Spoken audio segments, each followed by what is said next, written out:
오늘은 전능하신 이 하나님이란 제목으로 주의 은혜를 함께 나누기를 원합니다. 전능하신 하나님, 엘 샤다이라는 이 말씀인데, 이 전능하신 하나님 엘 샤다이는 우리가 많이 들은 말씀입니다. 구약에 48회가 사용이 됩니다. 그 중에 처음으로 엘 샤다이, 나는 전능한 하나님이다 라고 당신을 일컬은 말씀이 오늘 창세기 17장에 처음으로 등장하는 말씀입니다. 가장 많이 나오는 이 전능하신 하나님은 욥기서에 나옵니다. 31회가 등장합니다. 아마도 욥이 사람이 겪을 수 있는 가장 깊은 큰 고통의 터널에 있었기 때문에 하나님께서 지속적으로 나는 너의 전능한 하나님이다. 나는 너를 반드시 너의 인생을 붙들어 줄 것이다. 회복해 줄 것이다 라는 것을 말씀해 주셨습니다. 특히 욥기 5장 18절에 보면 하나님은 아프게 하시다가 싸매시며 상하게 하시다가 고치신다. 너의 삶에 있어지는 모든 사건들은 너를 나락으로 떨어뜨리는 일들이 아니고 반드시 너의 삶에 유익을 주도록 내가 만들 것이다. 나는 너의 전능한 하나님이다 라고 욥기서를 통해서 교훈을 주고 있습니다. 그래서 우리가 인생에 참 큰 어려움에 닥쳤을 때에 욥기서를 읽고 싶은 마음의 충동이 여겨지게 되고, 또 욥기를 읽으면서 나의 어려움은 욥에 비하면 아무것도 아니구나 라는 것으로 위로를 받게 되고, 어느덧 욥기를 다 읽은 마지막 장에 가면 어느덧 회복이 되고 새 힘을 얻게 되는 것은 전능한 하나님께서 욥과 함께 하셨듯이 오늘 이 시대에 이 욥의 같은 정황에 있는 우리들에게도 하나님은 함께 하시는 것을 깨닫게 하십니다. 창세기 12장에 하나님께서 아브라함과 사라에게 나타나셨습니다. 75세에 잘 살고 있는 아브라함에게 하나님께서 나타나셔서 말씀하십니다. 너의 고향과 친척과 아버지의 집을 떠나 내가 네게 보여줄 땅으로 가라. 내가 너로 큰 민족을 이루게 하시리라. 그렇게 말씀하셨습니다. 그 말씀에 순종해서 아브라함과 사라는 갈대아를 떠나서 이제 주님이 보여주시는 가나안 땅으로 가게 됩니다. 주님께서는 반드시 너의 자손으로 통해서, 아브라함과 사라의 자손으로 통해서 큰 민족을 이루게 하고 동서남북을 바라보는 모든 땅을 너에게 줄 것이다. 네가 밟는 땅을 내가 다 줄 것이다. 그렇게 말씀했는데, 오늘 본문에 99세 때가 되었음에도 불구하고 아브라함에게는 아브라함과 사라 사이에 자녀가 없었습니다. 그리고 이때까지 땅 한 평도 얻지 못한 이런 가운데 있었습니다. 아무래도 아브라함과 사라가 마음속에 얼마나 실망이 됐겠습니까? 전능한 하나님이라고 하셨는데 하나님께서 나오셔서 그 말씀에 순종해서 지금까지 왔는데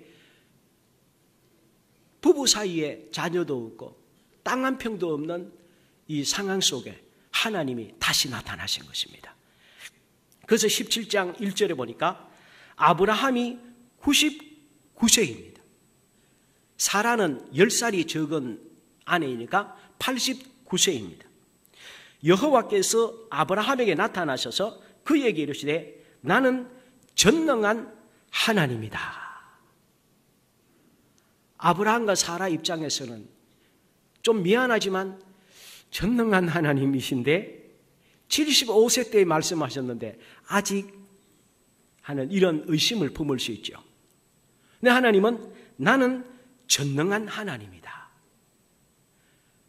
그래서 또 말씀하시는 것이 너는 내 앞에서 행하여 완전하라.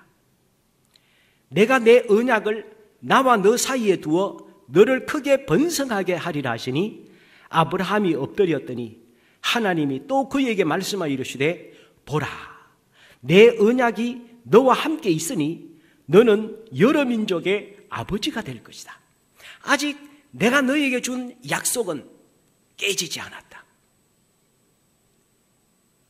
내가 너에게 24년 전에 갈대아에서 너에게 준 그 언약은 지금도 유효하다. 나는 그 언약을 잊지 않았다는 것이죠. 너는 반드시 여러 민족의 아버지가 될 것이다. 그리고 5절에 이제 후로는 너의 이름을 아브라함이라 하지 아니하고 아브라함이라 하리니 이는 내가 너를 여러 민족의 아버지가 되게 할 것이다. 아브라함은 단수입니다. 한 사람의 이름을 의미합니다. 아브라함은 단수입니다. 그런데 아브라함은 복수입니다. 열국의 아비가 될 것이다. 여러 민족의 아버지가 될 것이라고 주님께서 말씀하셨습니다. 오늘 하나님은 아브라함에게 다가오시면서 전능한 하나님, 엘샤다이 하나님으로 찾아오셨습니다. 오늘 우리가 믿는 하나님은 어떤 하나님입니까? 일상 속에서 하나님은 우리에게 어떻게 믿어지고 있습니까? 오늘 이 시간 혹이라도 하나님이 나에게 전능한 하나님으로 믿어지지 않는다고 한다면 오늘 이 시간 이 말씀을 통해서 하나님은 아브라함이 살았던 지금부터 4,000년 전에만 전능한 하나님이시고 지금은 전능한 하나님이 아니신 것 아니고 오늘 이 시간 다시 한번 그때의 하나님이 여전히 똑같은 하나님, 나를 붙드시고 내 인생을 함께 하시는 전능한 하나님, 전능하신 하나님, 이 하나님을 우리 마음속에 확실하게 붙들고 우리 삶의 자리로 나아가는 이 시간 되었으면 좋겠습니다. 그러면 엘샤다이, 전능하신 하나님이라는 뜻은 무엇을 의미하겠습니까? 첫 번째로 보면 엘샤다이는 말 그대로 전능하시다는 의미입니다. 우리 하나님은 여러 가지 이름을 가지고 있으십니다마는 오늘은 나는 전능하신 하나님이다라는 것을 말씀하고 있습니다. 이 전능하시다는 뜻은 절대적인 주권으로 완전하고 거룩하신 뜻 안에서 원하시는 것을 다 하신다는 것입니다. 하나님은 당신이 하고 싶은 것을 다 하시지만 하나님 당신은 당신이 하실 수 있는 능력이 있고 원하시는 것이 있다고 해서 마음대로 하시는 분은 아니십니다. 왜냐하면 하나님은 거룩하시고 완전하시기 때문입니다. 그래서 나쁘게 일을 하지 아니하시고 기분대로 일을 하지 않으시고 모든 것을 온전하시게 모든 것을 완전하신 하나님의 뜻 안에서 원하시는 것을 하십니다. 그래서 하나님은 이 세상을 하나님은 계획하시고 예정하시고 섭리하시면서 주님은 일을 하십니다. 우발적으로 갑자기 생각나서 일을 하시는 분이 아니시고 모든 것을 계획 속에 하십니다.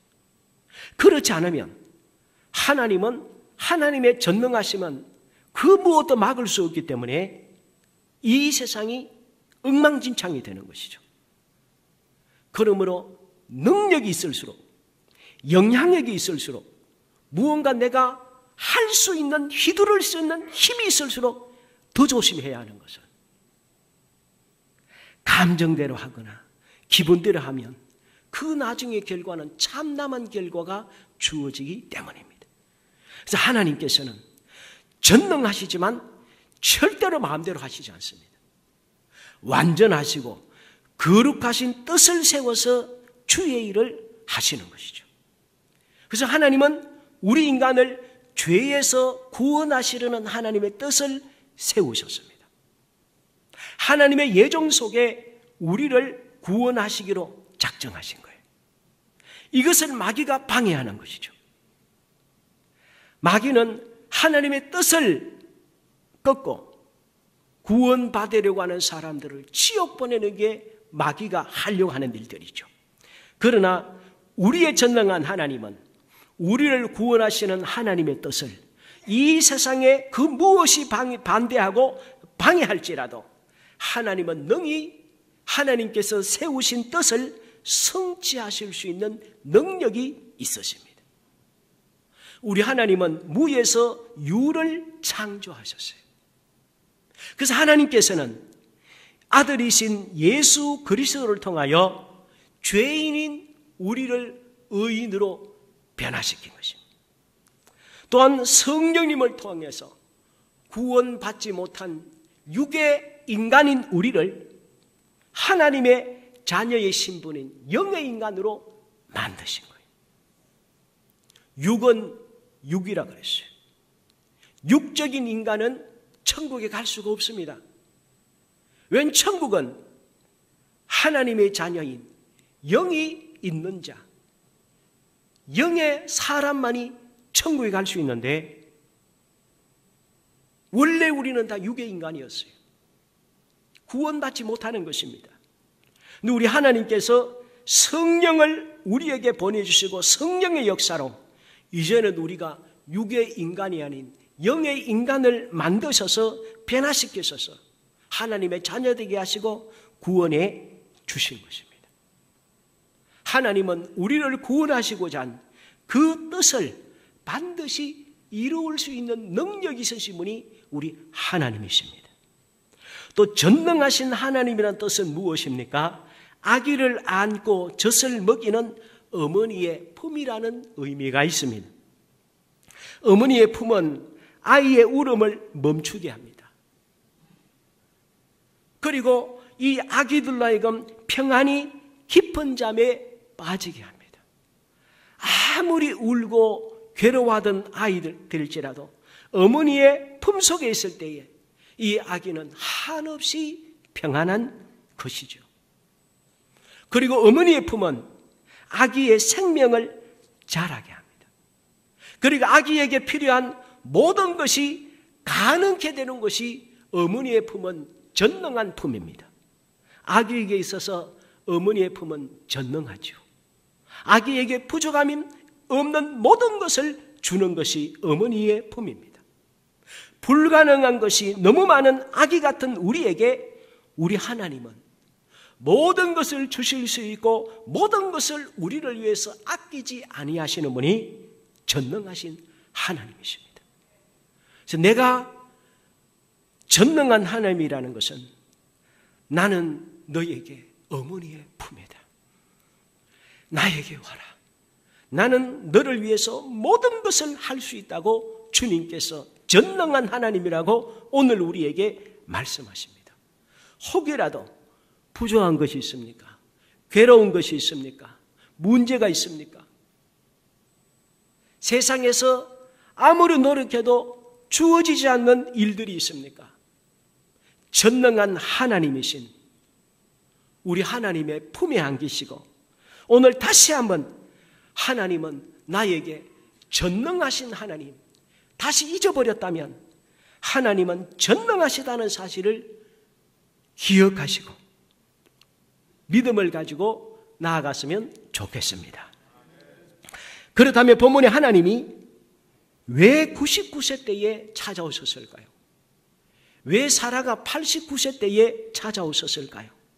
좀 더 일찍 오실 수도 있었을 텐데 예전이나 지금이나 남자 99세, 여자 89세면 좀 어렵지 않습니까? 인간적으로 아기를 갖기에는 어려운 나이 아닙니까? 좀 더 일찍 건강할 때에 오셨으면 좋았을 텐데 하나님은 왜 이때에 주님께서는 찾아오셔서 여전히 나는 너의 전능한 하나님이다. 내가 너로 열국의 아비가 될 것이다. 너의 후손의 큰 민족이 될 것이다. 나는 다른 사람이 아닌 너희 두 부부 사이에 태어난 자녀로 통해서 민족을 만들 것이라고 주님께서는 말씀하셨을까요? 서양 속담에 인간의 끝은 하나님의 시작이라는 말이 있습니다. 인간의 모든 가능성이 끝나는 그 시점, 그 상황을 하나님은 기다리신 거예요.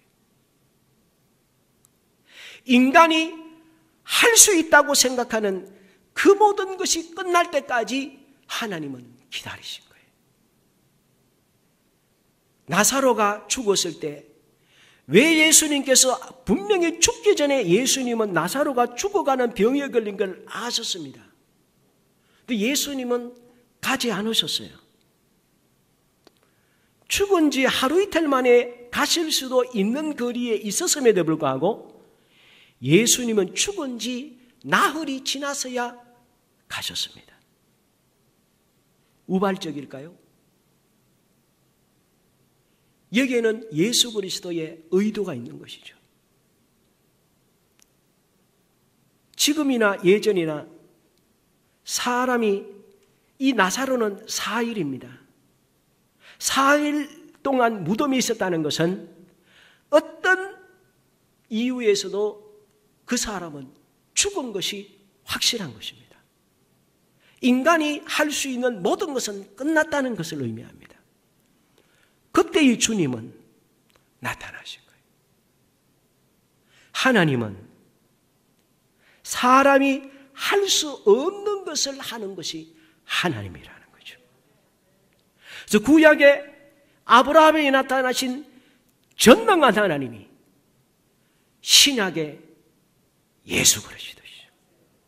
나는 전능하다는 거예요. 예수님도 전능하다는 거예요. 인간의 한계 상황, 인간이 아무것도 할 수 없다고 포기한 그 순간, 하나님은 그 순간을 기다리시는 거죠. 그러므로 여러분, 내가 할 수 없다고 여겨지는 일들이 있으십니까? 그때가 하나님을 만날 수 있는 절호의 기회인 것을 믿으시기 바랍니다. 그때에 우리는 믿음으로 주님 앞에 나아가야 돼요. 그래서 하나님은 믿음으로 하나님을 만나는 것입니다. 하나님은 내가 할 수 있을 때에 하나님은 내가 할 수 있도록 놔두십니다. 그런 내가 할 수 없는 일이 있을 때에 주님은 그때에 우리를 도와주시고 인도하시는 것이죠.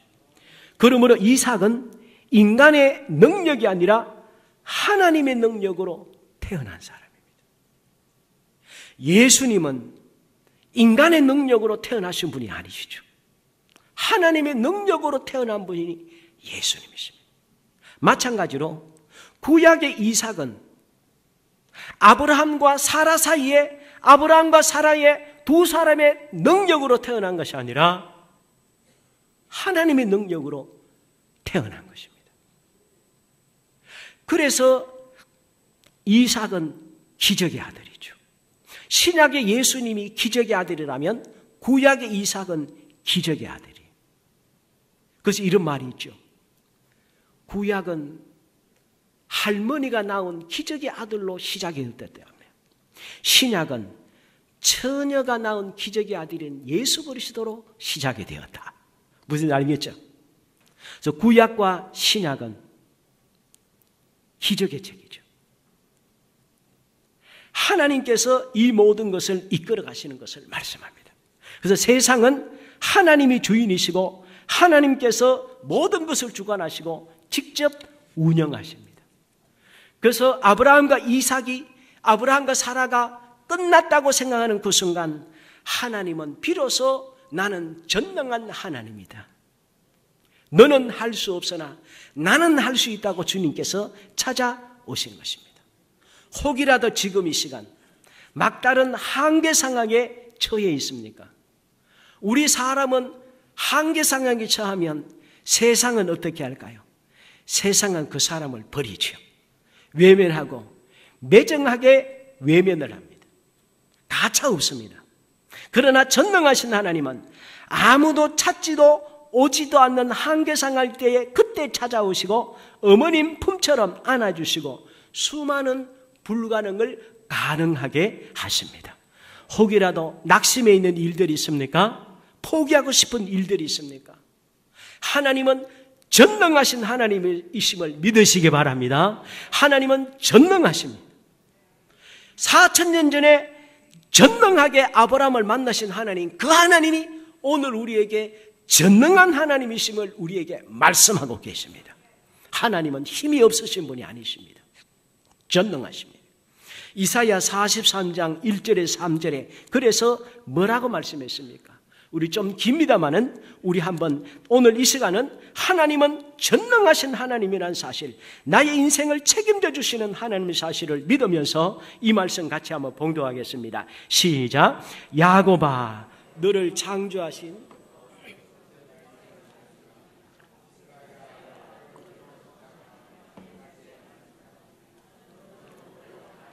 내가 너를 구속하였고 내가 너를 지명하여 불렀나니 너는 내 것이라. 네가 물 가운데로 지날 때에 내가 함께할 것이라.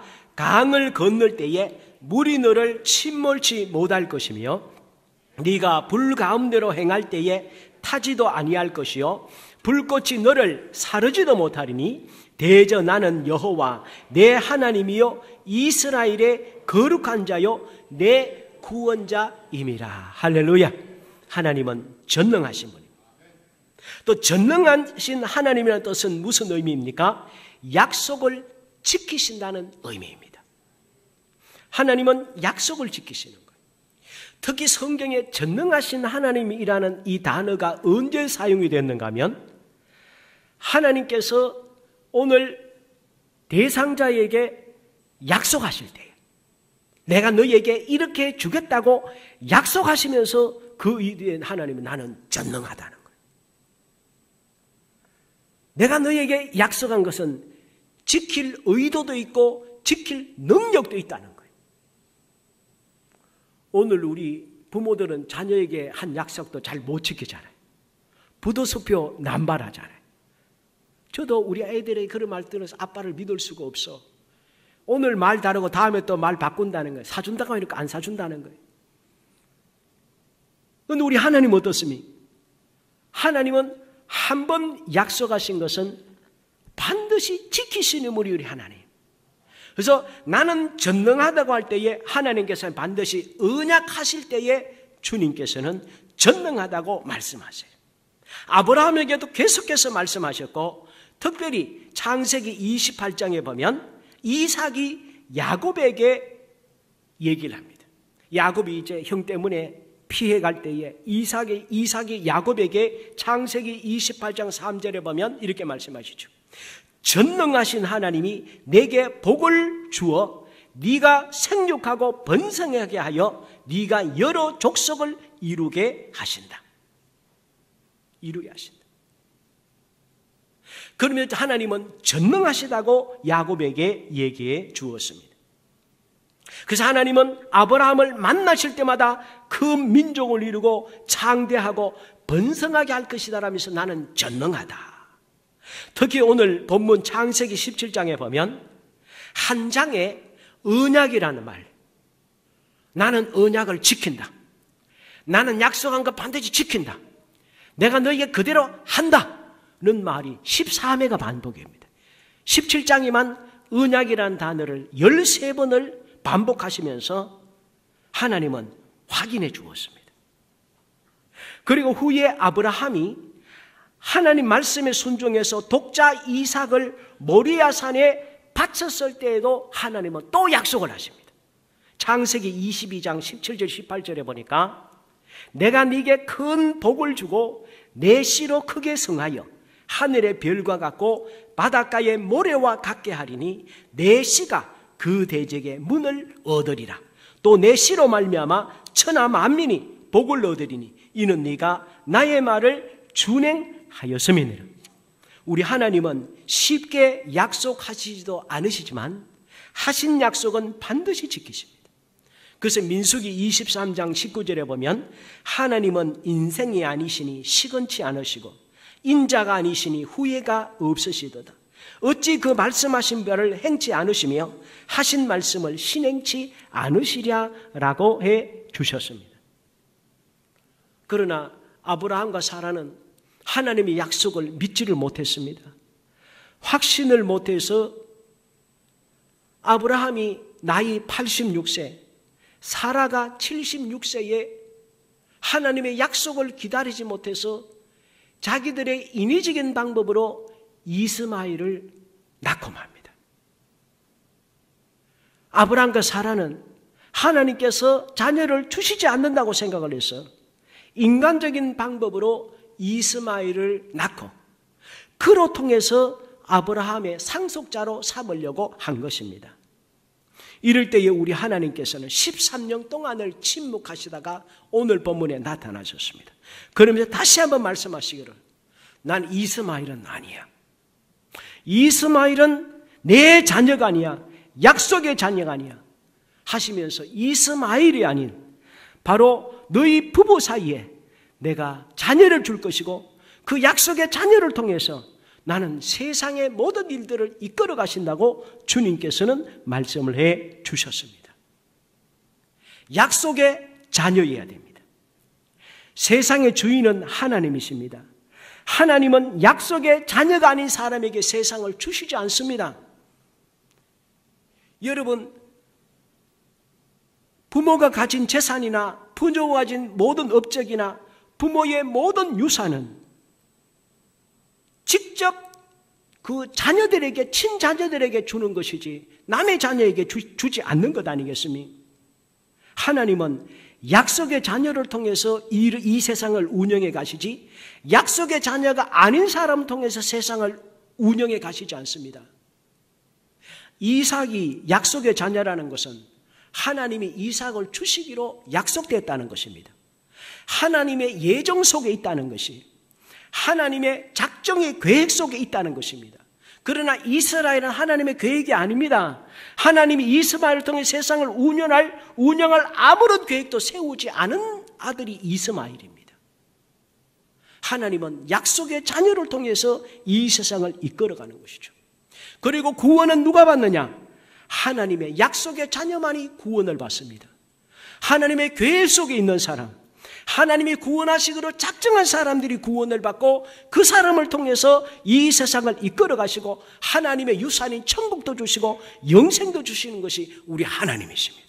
그러나 약속의 자녀가 아닌 사람에게는 미안하지만 하나님은 어떤 유산도 주시지 않으시고 하나님의 약속의 자녀가 아닌 사람들에게는 하나님은 이 세상을 이끌어 가시지 않는 것입니다.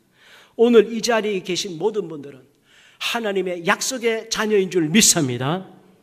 하나님의 오늘 우리는 하나님의 섭리 속에 하나님의 예정 속에 하나님께서 때가 되어서 이 세상에 태어나게 하시고 때가 되어서 믿음을 갖게 하시고 때가 되어서 하나님 앞에 영광을 돌리게 하시는 것입니다. 그러므로 오늘 약속의 자녀 오늘 이 자리에 있는 우리 모두는 약속의 자녀인 줄 믿고 전능하신 하나님을 의지하여 주님을 섬기며 나아가야 할 줄 믿습니다. 그런데 아브라함과 사라는 본인들은 약속의 사람이면서 약속의 사람이 아닌 이방 여인을 통해서 엉뚱한 아들을 낳고 그 아들로 통해서 하나님의 일들을 이끌어 가려고 한 거예요. 언어도 다니죠. 하나님이 이걸 어떻게 용납하십니까? 그래서 하나님께서는 말씀하셨어요. 1절에 보니까 나는 전능한 하나님이라 너는 내 앞에서 행하여 완전하라. 무슨 얘기입니까? 이제는 약속의 사람처럼 살라는 거예요. 하나님이 선택한 사람처럼 살려는 거예요. 그래서 나를 믿으려면 확실하게 분명하게 믿어야 되지 인간적인 방법으로 나를 믿지 말라는 거예요. 세상적인 그리스도인이 되지 말라는 거예요. 하나님의 말씀대로 나를 따라야지 세상의 방법대로 나를 따라서는 안 된다는 거예요. 내가 너에게 자녀를 준다고 하면 그것을 믿어야지 네가 인간적인 방법으로 아들을 낳고 그것을 통해서 내 뜻을 이루려고 하는 것은 안 된다고 하는 거예요. 안 된다고 하는 거예요. 그러므로 오늘 우리는 하나님을 확실하게 믿어야 됩니다. 확실하게 믿어야 돼요. 그래서 삼위일체 하나님을 믿고 성경에 있는 모든 말씀을 믿어야 됩니다.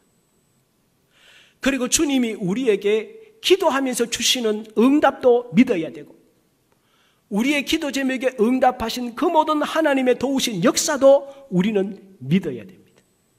그리고 현세의 모든 시험과 환난도 하나님께서 능히 극복하게 해 주실 것도 믿어야 됩니다.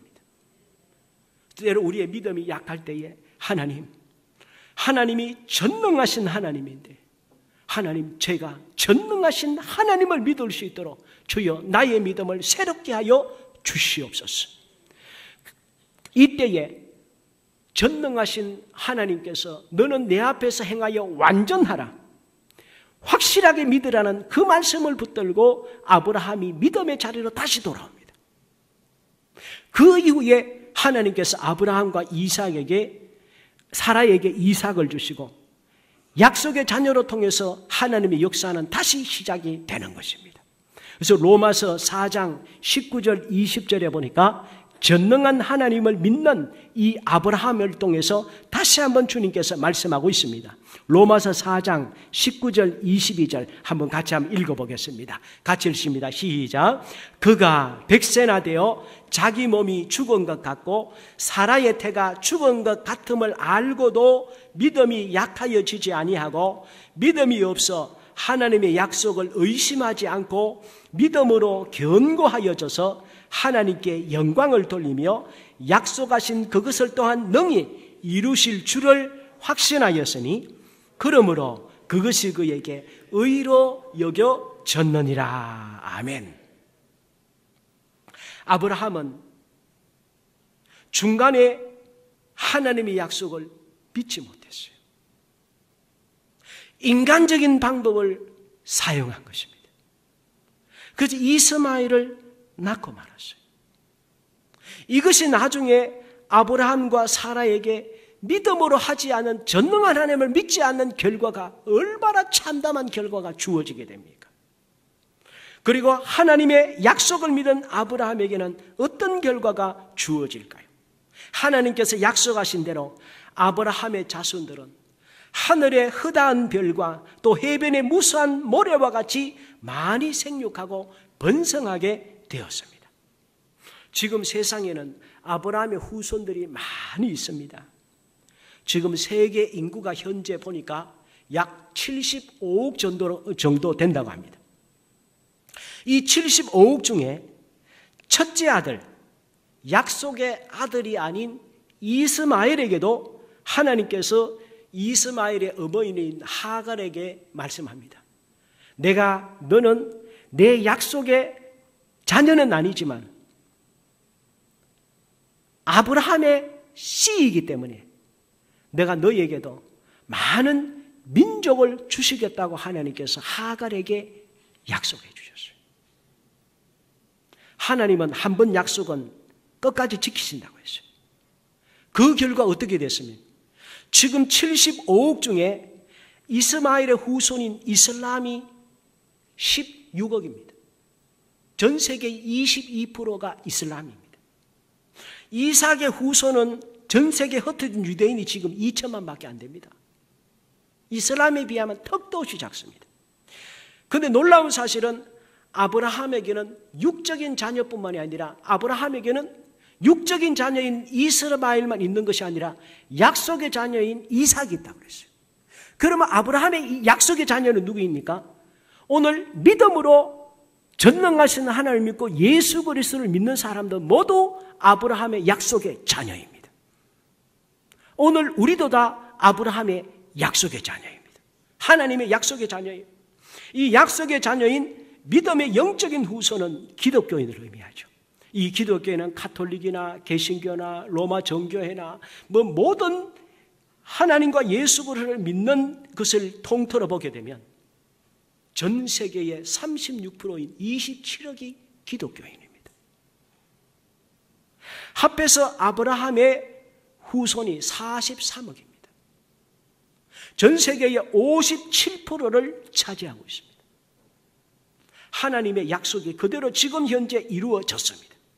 종교적으로 보면 기독교가 36%, 이슬람이 22%, 무종교가 16%, 불교 6% 순입니다. 기독교가 압도적으로 많습니다. 이 세계의 주인은 하나님이시기 때문에 절대로 하나님은 약속의 후손으로 통해서 세계를 이끌어 가시지, 이슬람이 아무리 난리치고 불교가 아무리 난리치고 세계가 하나님을 떠난다고 난리를 쳐도 하나님이 눈 하나 깜짝하십니까? 이 세계가 하나님의 주인이신데, 그러므로 오늘 우리는 세계에 범람하는 잘못된 것들에 마음의 간담이 서늘해지고 녹아지면 안 되고 전능하신 하나님을 믿어야 될 줄 믿습니다. 그래서 하나님은 구하고 부족한 것에 넘치도록 주시는 하나님이십니다. 혹시 만족함이 없고 늘 부족하게 여겨지십니까? 때로는 상처받고 깨어지고 실패하고 좌절과 두려움에 사로잡혀 있습니까? 전능하신 하나님을 붙드시기 바랍니다. 그래서 오늘 이 시간 전능하신 하나님이 나의 하나님이라는 사실을 붙잡고 담대하게 우리의 삶의 자리로 돌아가서 힘있게 이 세상을 살아가는 저와 이 자리에 모든 분들이 되시기를 주의 이름으로 축원합니다.